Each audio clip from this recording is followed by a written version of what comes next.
معاملات کو حل کرنے میں، مسائل کو حل کرنے میں اختلاف ہوتا ہے، اور یہ فطری بات ہوتی ہے۔ تو لہٰذا یہ ایمان والوں کا درجہ، یہ مقام ہے کہ جسے قرآن پاک یہاں پر بیان فرما رہا ہے۔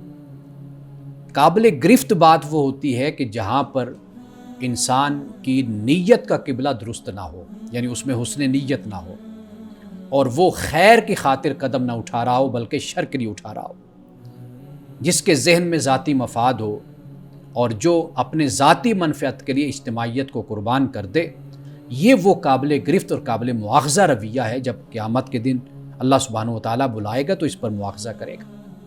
لیکن اگر حسن نیت کے ساتھ وہاں پر کوئی اختلاف رونما ہوتا ہے، وہ سیاسی مسئلہ بھی ہو سکتا ہے، وہ حکومتی بھی ہو سکتا ہے، وہ کوئی مسئلہ بھی ہو سکتا ہے، تو لیکن یہ اللہ کے وہ نیک بندے ہیں، وہ رسول اللہ صلی اللہ علیہ وسلم کے اصحاب ہیں کہ پہلے، سب سے پہلے مخاطبین وہی ہیں جن کے بارے میں قرآن یہ کہتا ہے۔ تو لہٰذا ہمارے لیے جو میسیج اور جو پیغام ہے وہ یہ ہے کہ ہم ان شخصیات کا احترام کریں، ان کا ادب کریں اور ان کی پیروی کریں۔ جو انہوں نے زندگی گزاری اللہ اور اس کے رسول کے حکم اور سیرت اور سنت کے مطابق، ہم اس کی پیروی کریں تاکہ ہم بھی انہی لوگوں کے ساتھ، ان کے پیچھے ہم بھی جنت میں داخل ہوں، اور اللہ سبحانہ وتعالی ہمیں بھی یہی مقام اور یہ ٹھکانہ ہمیں عطا کرے۔ اب دیکھیے یہاں پہ فرمایا کہ تجری من تحتہم الانہار، ان کے نیچے نہریں بہہ رہی ہوں گی۔ جس مقام پر یہ ہوں گے وہاں پر یہ خوبصورت منظر ہوگا کہ نہریں وہاں بہہ رہی ہوں گی۔ وقالوا الحمد للہ الذی ہدانا لہذا، اور یہ کہیں گے کہ سب تعریف اللہ کے لیے جس نے ہمیں یہاں تک پہنچایا، جس نے ہمیں ہدایت دی۔ وما کننا لنہتدی لولا ان ہدانا اللہ، اور ہم ہدایت پانے والے نہیں تھے اگر اللہ ہمیں ہدایت عطا نہ کرتا۔ یعنی ان کی عاجزی، ان کی عبدیت کا یہ عالم کہ اپنے ہر نیک عمل کو خدا کی طرف منسوب کرنا، اسے توفیق قرار دینا اپنے مولا کی کہ یہ اللہ کی توفیق ہے، کہ اللہ نے ہی ہمیں یہ توفیق عطا کی تو ہم یہاں تک پہنچے اور ہم نے اچھے کام کیے۔ اب اس کے بعد فرمایا لقد جاءت رسل ربنا بالحق، ہمارے رب کے رسول سچی بات لے کر آئے تھے، حق لے کر آئے تھے۔ ونودوا ان تلکم الجنت، اور آواز آئے گی کہ یہ جنت ہے، اورثتموہا، جس کے تمہیں وارث بنایا گیا، یہ وہ جنت ہے جس کے تم وارث بن گئے ہو۔ اور بما کنتم تعملون، کس وجہ سے؟ اس وجہ سے کہ تم اچھے کام کرتے تھے، اعمال کے بدلے میں اللہ تمہیں یہ عطا فرماتا ہے۔ لیکن یعنی بندگی کا مقام دیکھیے کہ بندہ یہ کہتا ہے کہ میرے رب کی توفیق ہے، اگر وہ ہدایت نہ دیتا تو ہم ہدایت یافتہ نہ ہوتے۔ لیکن اللہ اپنے بندے پر کیسے مہربان ہوتا ہے، فرمایا کہ تم دنیا میں اچھے کام کرتے رہے تو لہٰذا ہم نے اس کا نتیجہ اور اس کا بدلہ تم کو ہم نے عطا کیا۔ لیکن جب کافروں کی بات ہوئی تو وہاں پر بھی اسی بات کو بیان کیا، بما کنتم تکسبون، کہ یہ جو کسب ہے، یہ جو تم نے کام کیا، یہ تمہیں اسی کی وجہ سے یہ تمہیں مقام ملا ہے، پست ترین مقام۔ لیکن یہاں پر جب ایمان والوں کی بات ہوئی تو فرمایا اسی وجہ سے تمہیں جنت کا وارث بنایا گیا ہے۔ کیوں؟ اس لیے کہ تم دنیا میں اچھے کام کرتے رہے، اللہ کی فرما برداری کرتے رہے۔ اب اس کے بعد فرمایا کہ جنتی آواز دیں گے، کن کو؟ جہنم والوں کو۔ اب جہنم والوں کو آواز اس لیے دیں گے، دنیا میں ایک دوسرے سے پہچان تو تھی نا، تعارف تو تھا، اب آواز دیں گے ان قد وجدنا ما وعدنا ربنا حقا، کہ کہیں گے کہ ہم سے ہمارے رب نے جو وعدہ کیا تھا ہم نے اس کو سچا پایا، اللہ نے ہر وعدہ ہمارے ساتھ پورا کر لیا، یہ جنتی کہیں گے۔ اور جو جہنمی ہوں گے ان سے پوچھیں گے فہل وجدتم ما وعد ربکم حقا، جو تم سے تمہارے رب نے وعدہ کیا اس کا کیا معاملہ ہوا؟ قالوا نعم، وہ کہیں گے بالکل وہ بھی ہوا۔ فأذن مؤذن بینہم اللعنۃ اللہ علی الظالمین، پھر ایک پکارنے والا دونوں کے درمیان پکارے گا اللہ کی لعنت ہو ظالموں پر، ان مشرکوں پر، کہ ہدایت تو دونوں کو دی گئی، جنتی جہنمی، دنیا میں ہدایت دونوں کو پہنچائی گئی، لیکن وہ جنتی بنے اپنے ایمان عمل صالح کی وجہ سے، اور یہ جہنمی بنے تکذیب کی وجہ سے اور استکبار کی وجہ سے۔ اب فرمایا الذین یصدون عن سبیل اللہ، اب یہ ظالم کون ہے؟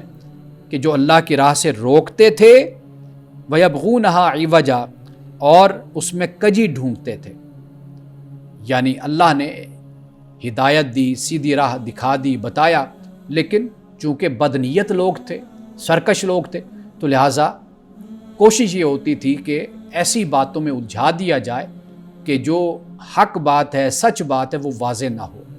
نیت کی خرابی تھی. اس کے بعد فرمایا وَهُمْ بِالْآخِرَةِ کافرون، اور یہ لوگ آخرت کے بھی منکر تھے. جب اب آخرت قائم ہو گئی، اب ان کو پتہ چل گیا کہ آخرت آ گئی ہے، اب حساب و کتاب ہوگا، اب پچھتاوے کے سوا ان کے پاس کچھ اور نہیں. ناظرین کرام، یہاں وقت ہوا چاہتا ہے ایک بریک کا، ہمارے ساتھ رہیے گا.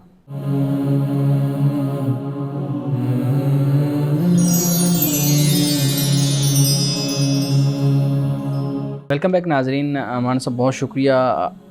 بات چل رہی ہے پچھلے پروگرام میں بھی اور اس پروگرام میں بھی جنتی اور جہنمی، جو کامیاب اور ناکام ہم کہہ سکتے ہیں اس میں. اچھا، پوچھنا میں یہ چاہتا ہوں کہ ایک ہی شخص میں اگر دونوں چیزیں جمع ہو جائیں، کیا یعنی ایک وقت میں ایک شخص جنتی بھی ہو سکتا ہے، جہنمی بھی ہو سکتا ہے؟ جیسے میں آپ کے سامنے مثال رکھتا ہوں، جیسے کئی احادیث ایسی آتی ہیں جس میں رسول اللہ نے فرمایا کہ جس شخص کے دل میں رائی کے دانے کے برابر بھی تکبر ہوگا تو وہ جنت میں نہیں جائے گا، یعنی وہ جہنم میں جائے گا. دوسری طرف آپ صلی اللہ علیہ وسلم کی ایک اور روایت ہے جس میں کہا کہ جس نے اپنی زبان اور شرمگاہ کی حفاظت کر لی وہ جنت میں جائے گا. اب ممکن ہے کہ یہ دونوں خوبیاں ایک شخص میں ایک وقت میں ایک خوبی ہو یا دوسری جو برائی ہے وہ دوسرے وقت میں ہو، تو پھر اگر ایسا معاملہ ہو کہ ایک شخص میں دونوں چیزیں جمع ہو جائیں تو پھر اس کے جنت اور جہنم اور ان چیزوں کا معاملہ کیسے ہوگا؟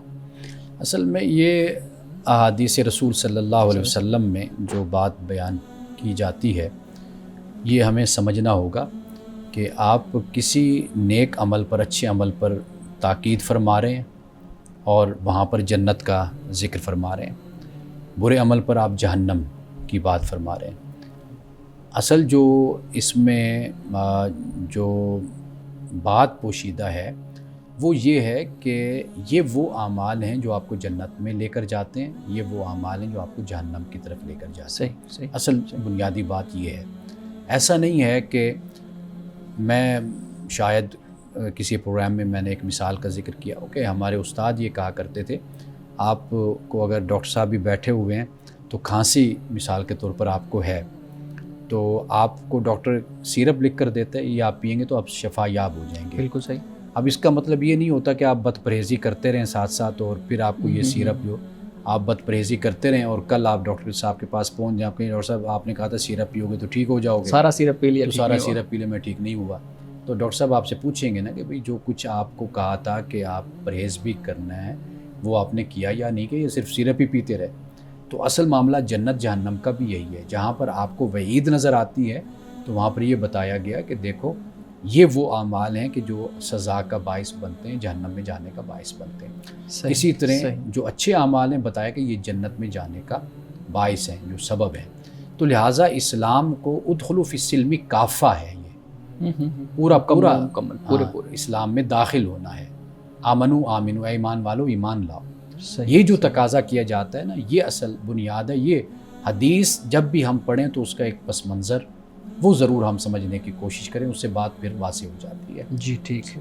اچھا، ایک اور چیز، جب جنت اور جہنم کی بات ہو رہی ہے تو اعتقادی طور پہ ہم کہہ لیں کہ اس پہ ہم یقین رکھتے ہیں، مانتے ہیں. پھر اس کے ساتھ ساتھ فرشتے بھی آ جاتے ہیں جن کو ہم بلائنڈلی وہ ایک مان لیتے ہیں، ان پہ یقین رکھ لیتے ہیں، باقی بھی اور چیزیں ہو جاتی ہیں. تو پوچھنا میں یہ چاہتا ہوں کہ اگر شعوری طور پہ ایمان ضروری ہے اور کل کو شعوری ایمان کا سوال ہی ہوگا، تو پھر یہ جو اعتقادی معاملات ہیں، فرشتے ہیں، جنت دوزخ کا معاملہ ہے، ان کو اعتقادی طور پہ ہم کیوں مانتے ہیں؟ بنیادی طور پر جو انسان سے سوال ہے نا جی، وہ اس کی عقل کی بنیاد پر ہے. اللہ نے انسان کو ارادہ دیا، اختیار دیا، انسان کو اللہ سبحانہ و تعالیٰ نے عقل عطا کی ہے. اب یہ جو عقل ہے، جب انسان تدبر کرے، تفکر کرے، اور تدبر اور تفکر جو ایمان سے پہلے کرنے کے بعد، یعنی پہلے ایمان سے پہلے تدبر، تفکر، غور و فکر، یہ معاملہ انسان کا ہوتا ہے اور یہ اس کے ایک لحاظ سے ذمے ہے اور اس کو چاہیے. اچھا، پھر نتیجتاً جب انسان یہاں تک پہنچتا ہے تو پھر اس کے بعد اس پر یہ چیزیں لاگو ہوتی ہیں. یعنی قرآن مجید جب ایمان بالغیب کی بات کرتا ہے تو یہاں پر ایمان بالغیب سے مراد یہ ہے کہ انسان کو یہ چیزیں نظر نہیں آ رہی، مادی صورت میں، محسوس کی صورت میں سامنے نہیں ہیں، لیکن انسان جب ان چیزوں پر غور و فکر کرتا ہے، تدبر تفکر کرتا ہے، تو خود اس نتیجے تک پہنچتا ہے کہ اس کائنات کا کوئی خالق ہے، کوئی اس کائنات کا مالک ہے۔ اس کا اگلا قدم یہ ہوتا ہے کہ وہ پیغمبر کی بات کو مانتا ہے، پیغمبر کے پیغام کو سنتا ہے، وہ اللہ کا نمائندہ ہے، دین لاتا ہے، تو وہ اس کو مانتا، پھر اس کے بعد اگلا مرحلہ یہ ہوتا ہے کہ وہ ان تمام چیزوں پر ایمان لاتا ہے۔ ٹھیک، یہ بنیاد ہے۔ جی ٹھیک ڈاکٹر صاحب، میں آپ کی تشنگی دیکھ رہا ہوں، آپ سوال جی بالکل۔ اچھا، میں سر آیت نمبر 43 میں کے بارے میں سوال کرنا چاہوں گا۔ یہاں ہے کہ دل سے کینہ کے مومنین سے نکال دیا جائے گا، دل سے گل کو، اور پھر انہیں جنت میں داخل کیا جائے گا۔ تو ہم دیکھتے ہیں کہ جنت میں بھی مختلف درجات ہمیں دیے جائیں گے، کچھ جنت الفردوس میں ہوں گے، کچھ نچلے درجے کی جنت میں ہوں گے۔ تو کیا یہ ممکن ہے کہ وہاں جا کے پھر سے ہمارے درمیان ایک کینہ یا حسد کا پہلو دوبارہ سے ہمارے دلوں میں پیدا ہو کہ یہ مجھ سے اوپر والی جنت میں اور میں نیچے والی جنت میں ہوں، یا یہ پیوریفیکیشن بس ایک بار ہوگی تو یہ مکمل ہمیشہ رہے گی؟ دیکھیے، یہ دنیا ہے، اس میں انسان کے لیے جذبات، احساسات یا وارث جو انسان کو لاحق ہوتے ہیں، یہ بطور آزمائش اور بطور امتحان کے ہیں، تو لہٰذا یہ معاملات سارے اسی دنیا تک ہی ہیں۔ وہاں پر جو بھی انسان کو دیا جائے گا، انسان اس پر مطمئن ہوگا، اس پر خوش ہوگا۔ ایک حدیث ہم نے پڑھی تھی کہ رسول اللہ صلی اللہ علیہ وسلم نے فرمایا کہ جنت میں جب مومنین جائیں گے، جنتی ہوں گے، تو اللہ سبحانہ و تعالیٰ فرمائے گا کہ بھئی میری جنت میں تم نے کوئی کمی تو نہیں پائی، سب کچھ ہے جنت میں؟ تو سارے کہیں گے کہ یا اللہ سب کچھ جو ہم نے چاہا، کوئی کمی اس تیری جنت میں پرفیکٹ ہے۔ وہ پھر اللہ پاک فرمائے گا میں تمہیں اس سے بھی بڑی ایک چیز دینے والا ہوں۔ وہ پھر اللہ تعالیٰ کا دیدار، اللہ سے ملاقات، اللہ کی رضا، خاص طور پر رضا کا ذکر ہمیں حدیث میں ملتا ہے کہ میں تمہیں اپنی خوشنودی، اپنی رضا، خوشی دے رہا ہوں۔ تو یہ وہ چیز ہوگی جو جنت میں بھی سب سے بڑی نعمت ہوگی۔ تو لہٰذا وہاں پر اس طرح کے جو جذبات اور احساسات ہیں وہ نہیں ہوں گے۔ صحیح۔ اچھا مولانا صاحب، آپ نے اپنی گفتگو میں بہت بہتر طریقے سے اس چیز کو بیان کیا کہ ہمارے ہاں جو اصحاب رسول کو ایک دوسرے سے بڑھا کے ان کی فضیلت بیان کرنے والا معاملہ ہے، اور پھر اس سے اتنی تفرقہ بازی اور یہ چیزیں ہوتی ہیں کہ خدا کی پناہ کہ ہم جیسے الفاظ اور جیسی چیزیں سنتے ہیں۔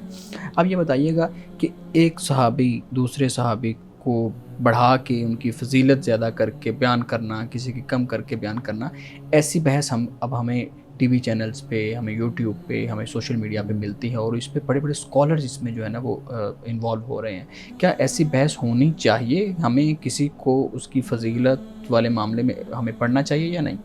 دیکھیے، پہلی بات تو یہ ہے کہ توہین بڑی مختلف چیز ہے، فضیلت بڑی مختلف چیز ہے۔ جس میں خود قرآن مجید نے درجات کو بیان کیا ہے، اور اسی بنیاد پر پھر ہمارے علماء نے ان درجات کو بیان بھی کیا ہے جو قرآن نے یعنی ایک وہ اصحاب رسول صلی اللہ علیہ وسلم ہیں کہ جو پہلے دن ہی، یعنی ایک زمانہ وہ ہے جو انذر عشیرتک الاقربین کا زمانہ ہے کہ اللہ پاک فرماتا ہے کہ اپنے رشتہ داروں کو آپ ڈرائیں، ان کو آگاہ کریں، خبردار کریں۔ اس سے پہلے بھی کا زمانہ ہے، ٹھیک ہے نا جی، اب اس میں بھی مسلمان ہوئے، اب ان کا درجہ اور ہوتا ہے۔ اچھا، پھر اس کے بعد جب اعلان ہوا، پھر لوگ مسلمان ہوئے، ان کا درجہ وہ دوسرا بن جاتا ہے۔ پھر اسی طرح جیسے جیسے وقت گزرتا چلا گیا، لوگ ایمان لاتے گئے، تو وہ ان درجات کو اسے تو کیٹاگرائز خود قرآن مجید نے کیا نا، سلۃ من الاولین وسلۃ من الآخرین بھی ہے، السابقون الاولون والمہاجرین والانصار بھی ہے، قرآن پاک نے وہ سارا بیان کیا۔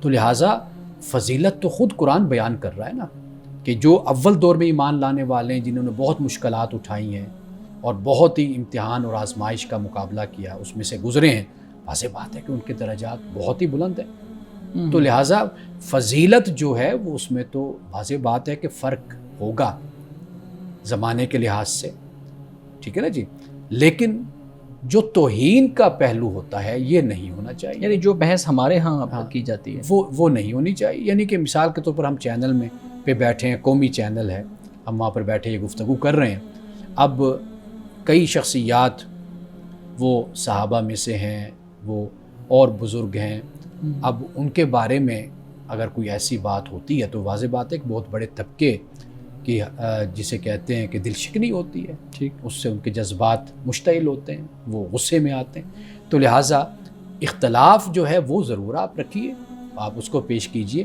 لیکن توہین سے آپ اعتراض برتی ہے. باقی اس میں کوئی شک نہیں ہے کہ صحابہ کے جو فضائل ہیں فضیلتیں ہیں وہ قرآن پاک نے اس کو بیان بھی کیا ہے, اور ہم قرآن مجید سے سمجھ بھی سکتے ہیں کہ کس کا درجہ بڑا ہے اور کس کا درجہ اس کے بعد آتا ہے. ناظرین کرام یہاں وقت ہوا جاتا ہے ایک بریک کا, ہمارے ساتھ رہیے گا.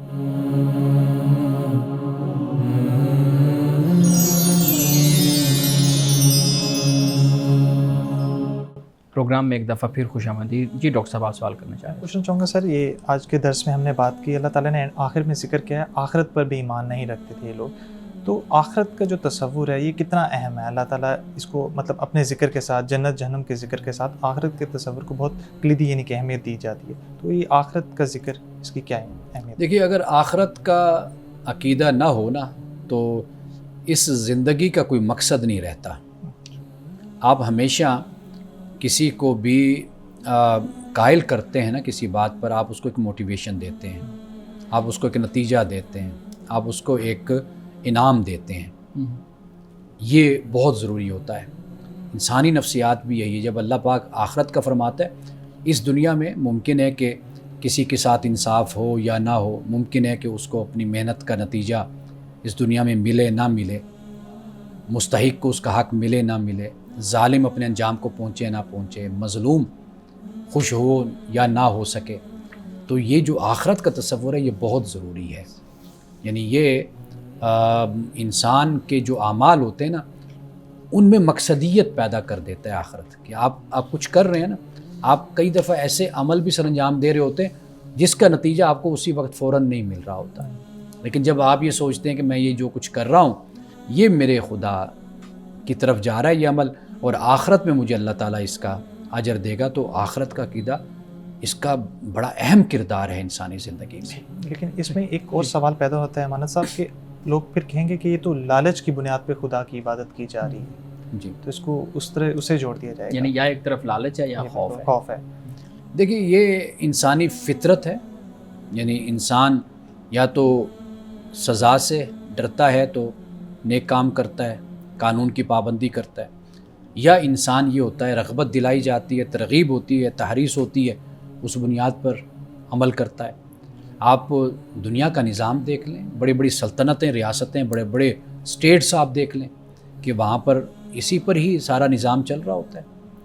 مثال کے طور پر میں نے دیکھا ہے جن ملکوں میں ٹیکس کا اعلیٰ نظام ہے وہاں پر جو لوگ پابندی سے ٹیکس دیتے ہیں, زیادہ دیتے ہیں, خوشی سے زیادہ کماتے ہیں, زیادہ دیتے ہیں, ان کو اسٹیٹ کی طرف سے بڑا پریویلیج دیا جاتا ہے, بڑا ایک اسٹیٹس دیا جاتا ہے, زیادہ سہولیت دی زیادہ زیادہ وہ اچھے سٹیزن کہلاتے ہیں, اعلیٰ. اور اس کے مقابلے میں جو لوگ نہیں دیتے آپ دیکھیے پھر ان کو سزا ہوتی ہے. تو خدا کا جو نظام ہے اگر آپ اس پر غور کریں گے نا تو آپ دیکھیں گے کہ انسان نے اسی کو ہی اخذ کیا ہے اور پھر اپنی ریاستیں اور اپنے معاشروں میں نافذ کیا اس کو. صحیح. امان صاحب ہمارے ناظرین کے بھی کچھ سوالات ہیں. سوال یہ ہے, پوچھتی ہیں, یہ ہماری کوئی بہن ہے وہ پوچھتی ہیں کہ یہ جو عدت ہے لوگ اس کے بارے میں کہتے ہیں کہ عدت جو ہے نا اس دوران آسمان سے بھی پردہ کرنا چاہیے, فون پہ بات نہیں کرنی چاہیے لمبی لمبی, دوسروں سے جو ہے نا وہ بالکل الگ اور کٹ کے رہنا چاہیے. کیا یہ درست ہے؟ قرآن مجید نے جو عدت کی وجہ بیان کی ہے نا وہ استبراء رحم ہے. ٹھیک. یعنی اس کا مطلب یہ ہے کہ آخر اس عورت نے طلاق کے بعد یا بیوہ ہو جاتی ہے, اس کے بعد وہ کہیں پر اس کا نکاح ہونا ہے. ٹھیک ہے نا جی. اب معاملہ کیا ہوگا کہ اگر یہ عدت نہ ہوتی, اگر وہ نکاح کر لیتی ہے اور وہ پریگننٹ ہے, اب یہاں پر سوال اٹھے گا کہ یہ پہلے خامن سے ہے یا اس خامن سے. اس مشکل کو حل کرنے کے لیے اسلام نے یہ بتایا قرآن مجید نے, ٹھیک, کہ طلاق ہوئی 3 ماہ عدت. اب وہ جو عدت ہے اس میں پھر آرام سے پتہ چل جاتا ہے کہ آیا کہ یہ پریگننسی ہے یا پریگننسی نہیں ہے. تو یہ استبراء رحم ہے بنیادی بات. سمجھ آ گئی. باقی جو دوسری چیز ہے یہ ہم نے خود اپنے اوپر بوجھ ڈالا ہوا ہے معاشرے نے. باقی انسانی نفسیات ہے کہ ایک دکھ سے انسان گزر رہا ہے. قرآن پاک نے اس لیے کہا کہ ان دنوں میں اپنا پروپوز بھی نہ کرو, نکاح کا پیغام نہ بھیجو, نکاح کا پیغام نہ بھیجو, منع کیا. ہاں کسی اور اشارے سے یا کوئی اور طریقہ ہے مناسب جو ایک وہ اس سے تم کر سکتے ہو. اب دیکھیے کہ اس سے بھی منع کیا. تو وجہ یہی ہے کہ اس وقت عورت ذہنی طور پر ایک دکھ سے گزر رہی ہے، یا بیوہ ہے یا مطلقہ ہے. طلاق بھی کوئی معمولی بات تو نہیں ہے نا. اللہ پاک فرماتا ہے کہ یہ جو حلال کام ہے ان میں سے سب سے زیادہ ناپسند خدا کو طلاق ہے. تو یہ اس وجہ سے کچھ باتیں لاگو کی جاتی ہیں، لیکن اس کو مذہبی بنیاد پر اور حدیث اور قرآن اور دین کی بنیاد پر ان رسوم کو یا ان رویوں کو پروان چڑھانا اس کی کوئی گنجائش نہیں ہے. باقی آپ کا اپنا سیٹ اپ ہوتا ہے معاشرتی، سماجی، خاندانی، اس میں تھوڑا سا ان باتوں کا خیال کر لیا جاتا ہے، تو اس کے خیال کرنے میں بھی کوئی حرج نہیں ہے. لیکن اس طریقے سے بات کو پیش کرنا یا اس طریقے سے حکم بنا کر کسی عورت پر اس کو نافذ کرنے کی کوشش کرنا، تو اس کا کوئی تعلق نہیں ہے. صحیح. مولانا صاحب، آپ نے کہا کہ اصل میں استبراء رحم جو ہے نا وہ یہ چیز ہے. آپ پھر بتائیے گا کہ آج کل تو میڈیکل رپورٹس جو ہیں، میڈیکل کے ایسے انسٹرومنٹ آ گئے ہیں کہ آپ کو 2 منٹ کے اندر، 10 منٹ کے اندر آپ کو معلوم ہو جاتا ہے کہ آپ پریگننٹ ہیں یا نہیں ہیں. الٹرا ساؤنڈ ہے یا DNA ٹیسٹ ہے، باقی چیزیں ہیں. تو پھر یہ جو 3 ماہ کا انتظار ہے وہ کیوں ہے؟ اگر کوئی عورت اپنا ٹیسٹ کروا کے طلاق کے اگلے ہی دن اپنی عدت سے نکلنا چاہتی ہے تو پھر 3 ماہ کا انتظار کیوں ہے؟ دیکھیے، ہمارے ہاں علماء کا ایک نقطہ نظر یہ رہا ہے، اب بھی ہے، کہ جب آپ کے پاس یہ ذریعہ موجود ہے الٹرا ساؤنڈ کا، بلکہ اس سے بھی زیادہ ایڈوانس اس وقت طریقے آ چکے ہیں، تو معلوم ہو جاتا ہے، تو پھر اس کی ضرورت نہیں ہے. اور آج تو علماء کا اگرچہ اقلیت میں ہے یہ نقطہ نظر ہے، لیکن اس سے پہلے اہل الظواہر جو ہے نا، جس میں ابن حزم وغیرہ یہ علماء آتے ہیں، ائمہ آتے ہیں، ان کا بھی یہی اس حوالے سے نقطہ نظر تھا کہ اگر کوئی ایسا طریقہ ہے کہ جس کے ذریعے سے معلوم ہو جائے تو پھر اس کی ضرورت نہیں ہے عدت کی. لیکن اکثر علماء فقہا کا نقطہ نظر یہی ہے، آج بھی یہی ہے، کہ 3 ماہ جو ہیں یہ گزارنے لازم ہیں، اس لیے کہ قرآن مجید نے اس کو بیان کیا ہے. اور میں ذاتی طور پہ سمجھتا ہوں کہ یہ جو 3 ماہ ہیں یہ ہمارے جیسے معاشروں میں گزارنا ضروری ہے، کہ گزارنے چاہیے، کیونکہ یہاں پر ابھی وہ ایک ایڈوانسمنٹ بھی نہیں ہے. پھر شکوک و شبہات اور جو کلچر ہمارے یہاں موجود ہے، جب علماء میں کنسنسس کسی چیز پر ہو جائے تو پھر ہم کہہ سکتے ہیں کہ اس پر عمل کر لیا جائے، تاکہ معاشرے میں پھر اس سے شکوک و شبہات نہیں پیدا ہوں گے. ابھی جو صورتحال ہے وہ ایسی ہے کہ بھی اقلیت کا نقطہ نظر تو ہے، لیکن اکثریت کا یہ نقطہ نظر نہیں ہے. تو اس لیے وہ پھر ہمیں اکثریت بہتر یہی ہے کہ اس کو اختیار کیا جائے. جی بالکل ٹھیک ہے. اچھا، ایک اور سوال بھی ہے اسی سے متعلق. کہتے ہیں کہ آپ نے ایک پروگرام میں داڑھی سے متعلق بات کی تھی، تو داڑھی کو آپ نے سنت کہا ہے اپنی بات میں. تو یہ تو عرب کا کلچر تھا، سارے لوگ داڑھی رکھتے تھے، تو پھر اس کو ہم سنت کیسے کہہ سکتے ہیں؟ سنت کا ایک معنی طریقہ ہے. آپ علیہ السلام نے ایک عادت، ایک طریقہ آپ نے اختیار فرمایا. تو میں نے یہ اس پہلو سے، اس پس منظر میں نے کہا تھا کہ رسول اللہ صلی اللہ علیہ وسلم کا کوئی بھی عمل ہوگا ہم اس کو سنت ہی ہم کہیں گے. تو اس لیے یہ ایک آپ کہہ لیجئے کہ اس کو سنت قرار دیا جاتا ہے. اور یہ مسلمانوں میں یہ بات رائج ہے، پسندیدہ ہے. علماء نے اس کو بیان کیا، فقہا نے بیان کیا، ہمارے اسلاف نے، بزرگوں نے بیان کیا. رسول اللہ سے انسان جتنا بھی ظاہری طور پر قریب ہوتا ہے یا دیگر اعمال میں قریب ہوتا ہے، وہ اتنا ہی امت میں پسندیدہ ہے کہ اس کو اختیار کیا جاتا ہے. صحیح. جی ڈاکٹر صاحب، آپ چھوٹا سا سوال کر سکتے ہیں. آج کے درس میں سر ہم نے گل لفظ پہ بات کی، کینہ اور حسد. میں جاننا چاہوں گا کہ آپ مختصراً بتا سکتے ہیں کہ ہمیں کیسے معلوم ہو کہ ہمارے اندر یہ مرض نہیں پنپ رہا، اور اگر یہ پنپ رہا ہے تو اس کی پھر کیسے اس کی تشخیص کی جائے اور علاج کیسے کیا جائے؟ جب انسان شیطان کا جو کردار ہے وہ پہلے ہم پڑھ کر آئے نا، ابلیس کا. اب ابلیس نے اپنے آپ کو برتر خیال کیا، آدم کو کمتر خیال کیا. ایک تو یہ بات ہے. دوسری بات یہ ہے کہ آپ خود اپنے آپ کو بیان نہیں کرتے، آپ کو دوسرے بیان کرتے ہیں کہ آپ اعلیٰ ہیں، آپ اچھے انسان ہیں. یہ جو چیز ہے یہ تکبر نہیں ہے. جب دوسرا کوئی آپ کو کہتا ہے، تکبر، استکبار یہ ہوتا ہے کہ جب آپ اپنے آپ کو برتر خیال کرتے ہیں اور خود اس کا آپ اعلان کر رہے ہوتے ہیں، جسے ہم کہتے ہیں خود ستائی. کہ خود اپنی تعریف انسان کرتا رہتا ہے، یہ چیز ہے دوسری۔ تیسری یہ چیز ہے کہ جب انسان کا عقیدہ نظریہ خدا پر کمزور ہوتا ہے، یعنی وہ یہ سمجھنے لگ جاتا ہے کہ بھئی یہ جو وسیلہ اور دنیا جو ہے اس میں دوسرا مجھ سے آگے نکلا ہوا ہے یا دوسرا آگے گیا ہوا ہے، تو یہ کیوں آگے ہے مجھ سے، میں کیوں نہیں اس جگہ پر۔ اگر یہاں پر وہ خدا کی تقدیر اور خدا کا حکم اور خدا کی مشیت، اگر یہاں پر آپ اس کو نہیں اپنے ایمان کا حصہ بناتے، تو یہاں سے بھی انسان میں جو جذبات پیدا ہوتے ہیں وہ پھر حسد کے ہیں، وہ نافرمانی کے ہیں، وہ پھر انسان کو کینہ کی طرف، بغض کی طرف پھر انسان کو لے کر جاتے ہیں۔ ناظرین کرام، یہاں وقت ہوا چاہتا ہے ایک بریک کا، ہمارے ساتھ رہیے گا۔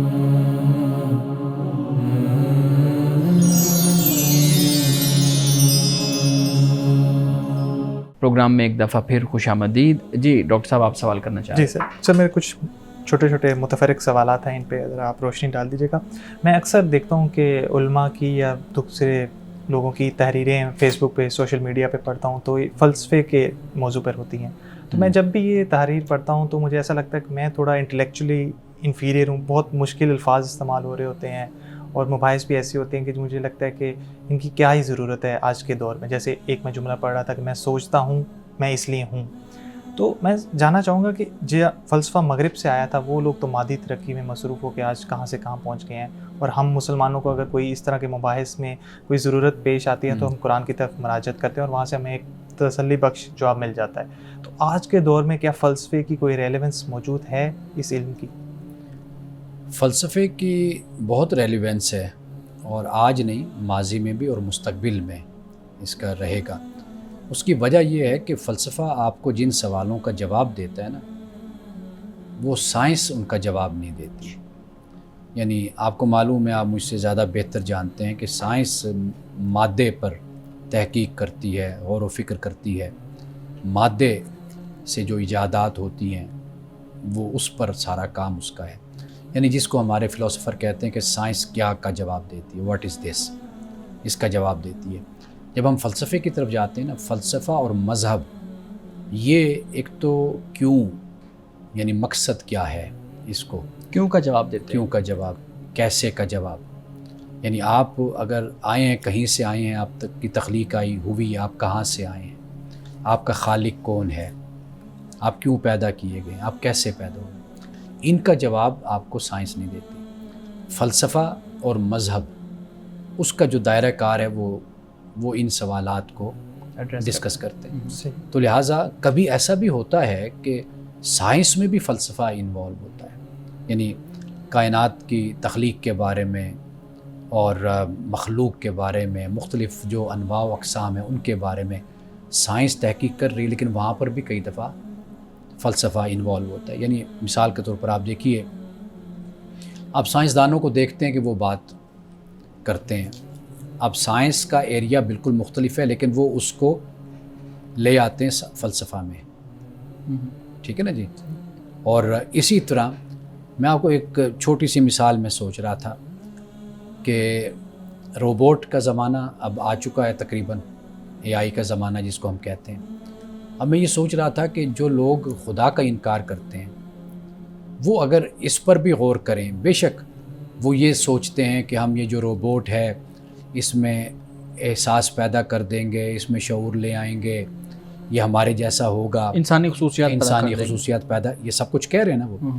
لیکن آپ یہ دیکھیے کہ ان روبوٹ کا بھی کوئی خالق تو ہے نا بنانے والا، یعنی جو خالق کا انکار کرنے والے ہیں وہ اس طرف بہت آگے ہیں۔ میں تو ان کو بھی ایتھیسٹ نہیں کہتا، میں جتنا جانتا ہوں اتنا علم میرا نہیں ہے سائنس پر، اور میں کوئی فلسفے کا اس طرح باقاعدہ اسٹوڈنٹ بھی نہیں ہوں، لیکن میں یہ دیکھتا ہوں کہ یہ ایگنوسٹک ہیں، یہ ایتھیسٹ بھی نہیں ہیں۔ ایتھیسٹ ہونا بہت مشکل ہے، کیونکہ آپ کسی ایتھیسٹ سے بات کریں گے وہ کچھ ہی دیر میں ایگنوسٹک بن جاتا ہے۔ وہ یعنی اپنے اس کا جس حقانیت کے ساتھ کہیے، جس تیقن کے ساتھ وہ بات کر رہا ہوتا ہے نا، ایک دو سوالوں کے بعد وہ ایگنوسٹک آ جاتا ہے، اس پہ آ جاتا ہے۔ اچھا، میں آپ دیکھیے کہ یہ سائنس کا مسئلہ ہے نا، روبوٹ کا مسئلہ، آپ اس میں جو خدا کو نہیں مانتے وہ بڑے اس پر دلائل اور بڑی گفتگو کرتے ہیں کہ دیکھیں یہ ہم نے روبوٹ بنا دیا، یہ انسان جیسی ہم نے چیز تیار کر دی ہے۔ اچھا، آپ نے انسان جیسے تیار کر دی، یعنی کہ وہ اس تصور کو نگیٹ کرتے کرتے اسی عقیدے کو ہی ماننے پر ان کو مجبور ہونا ہے جس کا وہ انکار کر رہے ہیں۔ یعنی انسان مخلوق ہے، آپ کہتے ہیں کہ اس کا کوئی خالق نہیں ہے، کائنات مخلوق ہے، آپ کہتے ہیں اس کا کوئی خالق نہیں ہے، لیکن روبوٹ جو انسان جیسا بن جائے گا اس کا کوئی ضرور خالق ہوگا۔ آپ اس میں ارتقا بھی دکھا رہے ہیں، ایوولوشن بھی دکھا رہے ہیں، آپ ایک طرف یہ مان رہے ہیں، سائنس ہے نا، لیکن جب آپ دیکھیے کہ فلسفہ آپ اس پر لاگو کریں، آپ دیکھیے کہ یہ اسی سوال کا جواب بن جاتا ہے کہ اگر آپ روبوٹ کو بنا رہے ہیں، آپ کچھ اور تخلیق کر رہے ہیں، اس کے پیچھے کوئی علت تو ہے نا، کوئی اس کے پیچھے ایک محرک تو ہے نا، خالق تو ہے نا جو اس کو کرنے والا۔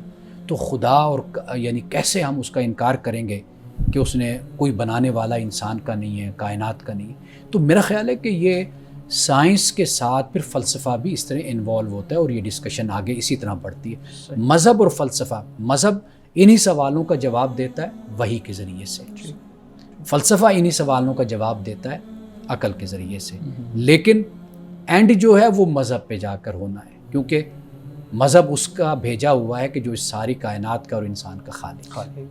اس میں ایک اور چیز اکثر کہی جاتی ہے کہ فلسفہ زیادہ سے زیادہ پڑھیں گے تو یہ آپ کے ایموشنز، احساسات کو کنٹرول کرنے کا باعث بنتا ہے، آپ کی شخصیت کے اندر ایک ٹھہراؤ لے کے آئے گا۔ تو کیا اس طرح بھی یہ معاون ثابت ہو سکتا ہے؟ جی بالکل، یعنی اگر آپ فلسفہ کے طالب علم ہیں، آپ فلسفہ پڑھتے ہیں، اور یہ جو غور اور فکر کرنے کی جو عادت ہے نا، یہ جو تدبر اور تفکر کی عادت ہے، قرآن پاک نے اس کو مختلف جگہوں پہ بیان کیا ہے۔ یہ انسان اس سفر کو جب جاری کرتا ہے تو اس کی شخصیت میں جو ایک وسعت اور ایک نکھار اور ایک گہرائی پیدا ہوتی ہے، وہ ضرور اس سے ایک طرف ایک مذہبی بندہ ہونا، بالکل ہی نابینا اور مقلد سوچ کا مالک ہو، صرف وہ کہے جی یہ جو کتاب ہے اس سے تو ہم باہر جا ہی نہیں سکتے۔ یعنی بزرگوں کی جو کتاب ہوتی ہے، میں نے دیکھا ہے کئی جماعتوں میں کہ وہ کہتے ہیں بس یہ جو ہے نا، بس ہمارے بزرگ کی جو ہے بس اس سے ہم اس سے ادھر ادھر تو بات نہیں کریں گے۔ وہاں پر جو تشدد اور شدت پیدا ہوتی ہے، اس سے کہیں بہتر وہ جو فلسفی ہوتا ہے وہ غور و فکر مسائل پہ کرتا ہے۔ دیکھیے، سفر آپ اپنے سے شروع کریں گے تو خدا تک پہنچیں گے، آپ خدا سے شروع کریں گے تو آپ کا اختتام سفر کا آپ کے اپنی ذات تک ہوگا۔ امان صاحب، آج کے حدیث مبارکہ بیان کیجیے گا۔ آج کی حدیث حضرت انس بن مالک رضی اللہ تعالی عنہ سے مروی ہے۔ آپ فرماتے ہیں کہ رسول اللہ صلی اللہ علیہ وسلم نے فرمایا، اللہ تعالیٰ کے غصہ کو، غضب کو صدقہ بجھاتا ہے اور بری موت کو بھی دور کرتا ہے۔ صدقہ یہی ہے کہ اللہ کی راہ میں خرچ کرنا، اللہ کے بندوں کا خیال کرنا، اللہ کی مخلوق کی روزی کا، رزق کا، ان کے لیے سہولت مہیا کرنا، یہ صدقہ ہے کہ انسان اللہ کی راہ میں خرچ کرتا ہے۔ تو اس سے کیا ہوتا ہے؟ فرمایا کہ ایک تو اللہ تعالیٰ کا غضب، غصہ وہ ٹھنڈا ہوتا ہے، دوسرا یہ کہ انسان کی موت وہ جو برا طریقہ یا برے طریقے سے آنی ہوتی ہے، وہ صدقے سے انسان اس سے محفوظ ہو جاتا ہے۔ ناظرین گرامی، اس دعا کے ساتھ اپنے پروگرام کا اختتام کریں گے۔ اللہ رب العزت حسن کلام اور تاثیر کلام عطا فرمائے، ہماری زبان کی گروں کو کھول دے اور سننے والوں تک خیر کا پیغام پہنچے۔ اجازت دیجیے، خدا حافظ۔